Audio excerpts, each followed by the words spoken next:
I'm very proud of this wall because this wall tells the story of many of the projects and my adventures in China. Starting here with the Shanghai subway, but also being the advisor to the Beijing mayor and many things. Of course, this is the most important with Madame UWEE and with former mayor Wang Qichan, who was actually my boss during the Olympics. This is because of the contribution I did in Beijing for the Beijing 2008 Olympics.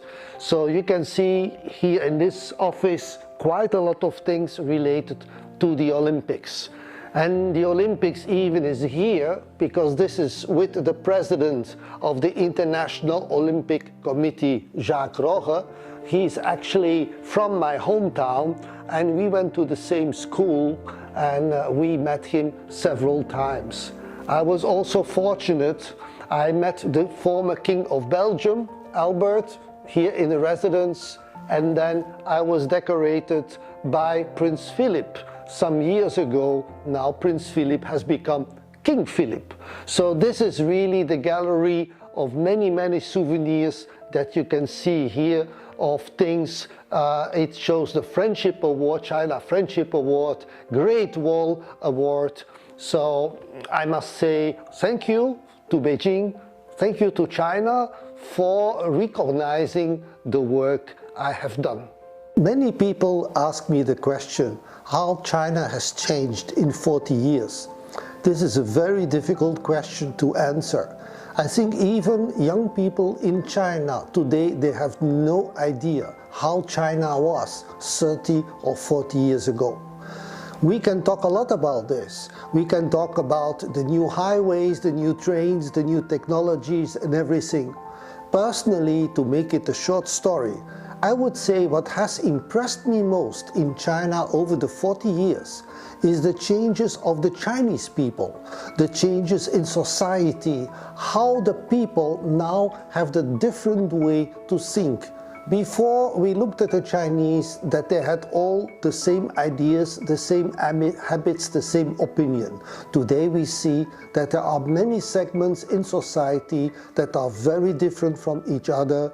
They are very independent thinking from each other.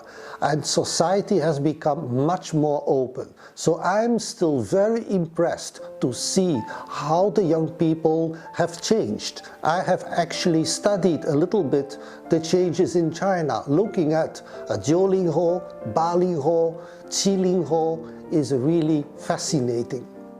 I must say I am always very busy in Beijing.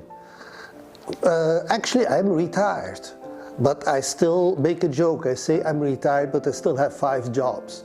I'm always busy. Of course, I'm busy with UWEE. I'm also busy with my private life because I come together with many foreigners. I also run a little club which is called the All China Hands monthly lunch. And also I do some charity work in Beijing. Then also I'm a writer, I'm a blogger, so I'm very busy. Of course, with the COVID-19, our life has been put upside down. Before I would go to the gym, I would go every week to my KTV, I would look many friends. This time it has changed a lot. As a matter of fact, due to the virus, I have now put my gym at home. I have many ways to do exercise at home, and for this reason I haven't even been back to the gym while the gym has opened. I'm going back to the KTV from time to time, but I'm also meeting a lot of friends. Basically, I must say I've been in Beijing, not going anywhere since December of last year. It has been a little bit difficult always to be in Beijing, not going anywhere, but life has been very reasonable. because during the difficult period of the months of February, March, April, I still had a good life. I stay very comfortably in my home. I can go shopping, all the shops are open, you can buy everything, and I was also meeting some friends, doing exercise at home and being very busy with my own hobbies here at home. The impact of the virus epidemic, you cannot only talk about China, you have talked about the complete world. As I mentioned earlier, already China has reacted by setting up what they call the dual cycle model. And I already gave a lot of comments about that. We cannot isolate completely China from the world. While China today is most probably the safest country to be in terms of the virus epidemic, that also most of the activities have restarted, the factories and the export of China are suffering because the rest of the world is not doing so well. As a matter of fact, many of the developed countries have reacted very badly to the epidemic, have not taken the right strategy as China has done. So this unfortunately has an impact on China because its export markets are not doing so well. Then we are also facing a lot of political and international issues that are affecting trade. So I think because of the virus, normal economy and trade cannot really restart that quickly. Even next year will be still a difficult year. So we must all work together to try to find new ways how we can develop and surmount all the difficulties we have. We cannot be very pessimistic, but we should be realistic and tackle the issues one by one and overcome all the challenges. Of course, now due to the epidemic, the economy in China has been very affected. This is not only the impact on China, it has been the impact on the complete world. As a result, China has now come up with a new policy. They call it the dual cycle model. Basically looking at two different issues. One issue is to increase consumerism in China, to develop more the domestic market, but also to increase exports, increase trade with fast developing countries, for example, countries in Africa. Another issue that China is considering is to be more independent in terms of technology.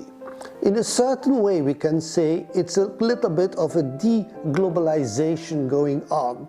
So we hope that China can balance this target of self-reliance with being open for the business community, because many foreigners, many experts, foreign experts, they are keen, they are very enthusiastic to work with China, to improve the Chinese economy and to help China on the path to self-reliance. So I think we have to look all this in an atmosphere of international cooperation. As I mentioned, there are many foreign experts in China. We have assembled them under the leadership of the State Administration for Foreign Expert Affairs together with UWEE. We have assembled a team of foreign experts, many dozens of them. They have a long track record in China, so they are all eager to contribute and help whatever they can. We have covered already many different domains. We have covered several universities, several schools.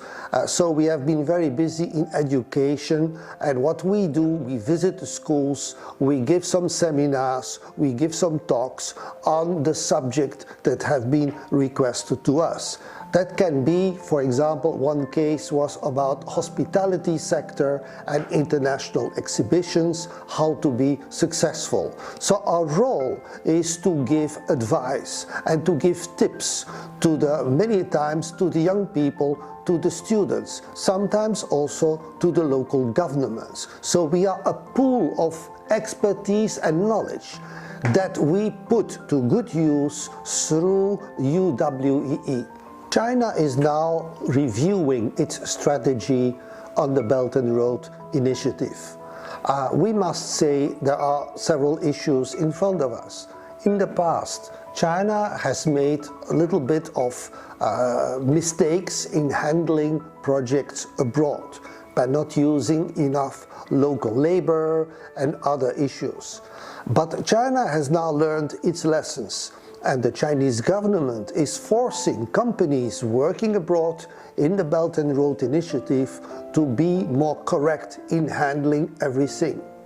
It will take some time for the foreign countries to respect more all the efforts that China is doing with its Belt and Road Initiative. But we also must pay the due attention to the fact that China has realized a lot of successes in dealing with those projects, because Western countries have been very quick to criticize what China is doing. However, the West has been very busy talking about doing things, but have done very little, while Chinese projects have delivered the due results. So we are quite confident that overcoming some difficulties at present in dealing with political issues, later the Belt and Road Initiative projects will be very successful and will have very good success in those countries. We have many excellent Chinese companies. Presently, some of the Chinese companies are facing roadblocks when going abroad and going into foreign markets. There is a lot of misunderstanding in how Chinese companies work. While we can blame countries like the USA and others of being unreasonable, I think there is also an effort to be done by the Chinese side, especially by the Chinese authorities, to polish back the image of China in the world. This is needed so that foreign countries can welcome the technologies of the Chinese companies. As I said, there are a couple of excellent Chinese companies. You can think about electronics, about communications, about consumer goods, even about most advanced technologies, including artificial intelligence, robotics, and many aspects. We should welcome the cooperation and the success of Chinese companies in the Western world. For this, let's together overcome some of the misunderstandings that we face today in international trade caused by political, silly attitudes like we see today from the American government.